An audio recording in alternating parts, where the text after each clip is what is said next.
right, back again. So obviously I have like a few questions. I personally, as a fan of the Terri Lyons brand, and you know, that I always wanted to ask you, right? First and foremost, how was it growing up as Super Blue daughter? Oh, to me, it was normal. A lot of people think, well, you know, I grew up with my father like entirely. My whole life, I didn't. Yeah. My mother I grew up with a single parent, which is my mother. Died in 2001 and 2. My dad was a person that always traveling. Yeah. Right? My father had 5 kids, 5 mothers. So none of us sharing mothers. So we grew up separately. In Point, in Tong, I'm the only one that like actually born and grew up in Port of Spain. As a Tong thing, as a Tong thing. So growing up with him was more or less, he was absent. I'm not going to, you know, be buttering it up. Well, yeah, he was nice. And there were a part of my life where he lived. Super Blue, right? Yeah, he was. Rock star, superstar. Yeah, superstar. Hence the reason why I didn't used to see him. And everybody knew that was your father too. Yeah. Going to school. Everything. They do. And it's also hard when people know, because then your teachers and friends will be like, you could get your father to come to the school, and I'm but like, that was a pep, so yeah, that was a play back in the days, like Super Blue's my father, like you was to a famous point, because when it's time for him to come to school, he never used to come. And that was the chance he was waiting for. That's the chance. You understand? So it's like, could your father come to the school? Yeah, and I'll be like, not coming. And it's not just not coming, I'm not seeing him. I'm not going to see him myself. So how am I even going to ask him? And back then, it didn't have no phones. We didn't even have a house phone. So, you know, the only phone that we used to see, and we used to be real amazed about it, is them big phone, them Tech men used to have. All eyes phone, when they stand up by the box, and you'll be like, wait, when I get big, I want a phone like that. Until you actually get a nice phone. So seeing them, that isn't something that my whole year past, I haven't seen my father. You understand? But when I was like about 5 or 6, that was like the longest time I ever had him around me, because he had a house in Santa Rosa, in Arima, and my mom and we were living in that house. That's before Santa Rosa got developed. And we were in that house, and he will come. Sometimes he will say, I'm coming back just now. And a whole weekend. A whole weekend or something, a whole week passed. No super. So it was challenging in the sense of I didn't have like a normal dad. But to me, he was normal. It wasn't like, hey, Super Blue is my father. It was just an ex-man to me, you know. That's my dad. Whenever I see him, that's the most exciting. People used to assume like he was rich and them kind of things. Yeah, when I was broke to hell.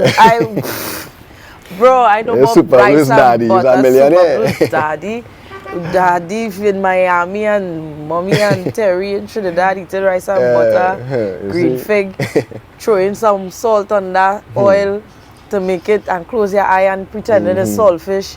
Yeah, I have been down that line. I've been down that line. I have, rice, just eat rice just so, and you put some black pepper and salt on it. You even have butter. And then back in them times, it was Golden Ray. I telling you, I shocked me in that from Golden Ray. Because Golden Ray is supposed to be clogging my arteries right now for their mouth. Golden Ray.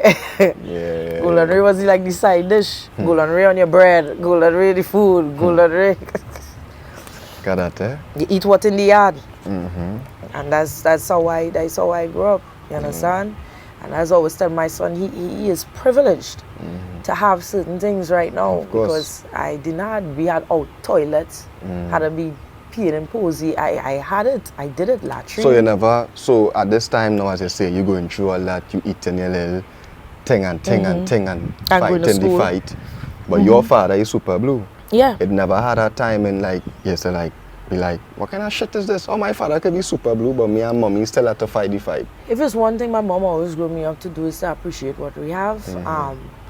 Even she was the one to like be like that. Like, you know, she would be quarreling.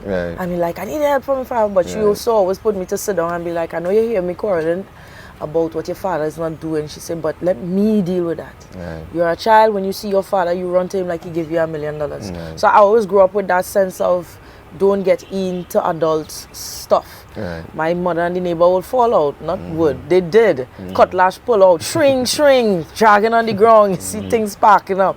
But yet, when my brother and myself was walking out, we have to tell that neighbor, good morning. Yeah, for sure. Because I have nothing to do. And she's standing up making sure the neighbor answers. Because if the neighbor answers, it's war again. War with me, not my children. You understand? That kind of way. You don't have to talk to them. Just say good morning, Miss Suzanne. And you'll be like, good morning. And that's it. You understand me? So that is the mentality I grew up with. Yeah. You understand? So seeing him, and she always make even the tough times comfortable enough for us. Right. So as much as I eat rice and butter, it was not like, oh God, I could do with some sweets or whatever, because there are times I will go to school without food. And the teacher will ask me for one box lunch or anything. Or Terry, you want? I'll be like, no, I eat already. Or I already had lunch when I didn't had anything. Because she always growing up, it's like, yo, not because you don't have mean that you will be going out there and begging, and every time somebody offer you something, you take it. So there are times that I will go to school without, come home and wait until I come home to eat. Really? So it's just an order now. You know, not everybody had to know your business that kind of way. So that is what I grew up on. That's the order I grew up on. Right. And well, obviously, you know, I had to ask this question because, again, as a fan coming up in the thing, you know, I watching, and you know, it's Terri Lyons, and then it have Fay-Ann Lyons, but you're hearing the sisters, but you don't really see them together. So people always wonder. Well, I always wonder, you know, about people, but I also wonder, how come now? How come you don't see Fay-Ann and Terri together? Last time somebody asked me this, I actually never heard you explain this before. Yeah, I did, and it ended up on a whole war on Instagram. Oh, but I just say there are sometimes when people are not connected, we just have to. There are some things that just had to just be, you know, left alone and just be. There are other things and people that I have that have invested in my hearing, seeing, talent, and so forth. So with Fay-Ann and I just tell people, let it be. It is what it is at this point. It has been so for years, and I am cool with it. I swear to God, I am honestly cool with it. You know, she's doing her thing, I am doing mine. I stay out her way, she stay out of mine, and I am happy. And I am happy. You're saying that, and again, as a fan, you know, my heart's still doing her thing now because I want to hear different, but I don't know the personals, obviously. But, you know, like you always be like, you can imagine Terri Lyons and Fay-Ann Lyons on a song together. How would that song? Everybody does. You know, how would that song? Everybody does. You know, so here, and you're saying that, and I was like, wait, but I might never get to hear that, boy. You know, so it's a kind of sad situation at the same time now, you know, as a fan now. Yeah, as a fan, you know, because come on, you know, but I understand fully. Yeah. Let me jump into some music now. So, as I say, well, I think people just rate you more in the calypso realm than in the soca realm. Are you going to like push more into the calypso realm and try to dominate that space? I actually give the energy for both sides. I hate when people try to separate the two, because both is the genre of Trinidad and Tobago. You will never hear a Jamaican say they rather this than this. Right. You understand? It's one thing. It's one thing. There's reggae, there's dancehall. You understand? You will never hear a dancehall artist go on stage and go, nah man, reggae dead, man, reggae nothing. Even if it's not as big as it used to be before, they will never disrespect it in no kind of way. Yeah. You understand? They always hold tight to their culture, and I think that is what we as Trinidadians missing. Calypso, soca. Right. They go hand in hand. Yeah. So I always push the two. Of course, I excelled more on one side than the other. I think it's because, not just because I just good in one than the other, it's not that. It's just I have the experience of both sides, so I always bring one to the other side. Right. You know, performance-wise, especially on the soca side on the calypso side of things. I will always push you to. Anytime I do a soca, bet your life Terri come with a calypso. Yeah, for sure. If I do a calypso, bet your life Terri come with a soca. I don't want it to be separated. One of the things that we had to understand too, especially a lot of the younger ones, younger DJs coming up and stuff, everybody just be like, soca to the world, but let me tell you something. Right. There are parts in this world that you will go to and you will meet up people that has never been to the Caribbean, never been to the carnival, never been to... They have no idea we exist. Right. Half of the time, plenty of them think Trinidad and Tobago is a part of Jamaica. I swear. When they hear my accent, they'll be like, where you from? What part of Jamaica are you from? I'm like, what part of Jamaica I'm from? Your accent? I said, I'm from Trinidad and Tobago. Is that part of Jamaica? What the mother? No. Yeah. And there are a lot of times they will ask, so what do you do? I say, well, I sing, I'm an artist. It's like, you sing? Yeah, I sing soca. It's like, soca, what's that? Yeah. And I would think fast and I'll be like, calypso. And they'll be like, oh, calypso, feeling hot, hot, hot. They always pull for Arrow song, feeling hot, hot, hot, because they know it as calypso. They don't hear soca music and be like, oh, that's soca. No, they just speak, oh, calypso. So they will hear, I wanna see ya, and be like, oh, calypso. So the word calypso is more universal than the word soca. Want to fight me on it, fight me. Can't. Yeah, it's true. You understand? Our body slam you. Fight me. Yeah, it's true. The calypso, the word calypso is more universally known than soca. Right? Does not mean that soca is not great. I had had to break this down for people because somebody is going to listen to this interview and be like, Terri say calypso better than soca and soca and all that. Like, bro, no. Listen, not here.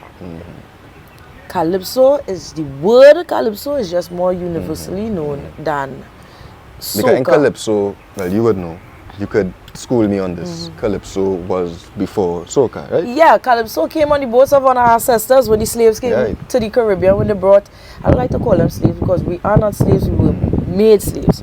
So when they were brought to the Caribbean, one of the things that they use, because some of the slaves weren't literate, they couldn't, you know, some can speak properly, some can read or write. So one of the things that they use in order to educate some of the slaves that wasn't literate was calypso. They use calypso to let them know how to escape, all these things to mock the masters. So that is how far calypso came from. And then of course soca was created from calypso. So, I mean... As you touch that point there, I want to ask you a question. Because I see this on the internet the other day and it played my brain now. So, you know, you Terri Lyons, you might know more than me. They say Shorty, I did not create soca. They say Shadow create soca. You ever hear that talk anyway? I heard that talk. I see that for the first time there. They say what? And long comment section, because, people backing that. Like, yes, Shadow is in there is a story behind that. There is a story behind that because remember everybody just went with the whole demographic of Shorty I created soca. But Shorty I created a sort of harmony music, which is the African drums and the Indian tabla and stuff, and put it together to create some sort of music. But they also said before he even did that, there was a type of music that was being done way before that. So it's like he didn't create it, but he was amongst the people who had also influenced it, and they say Shadow was one of those people.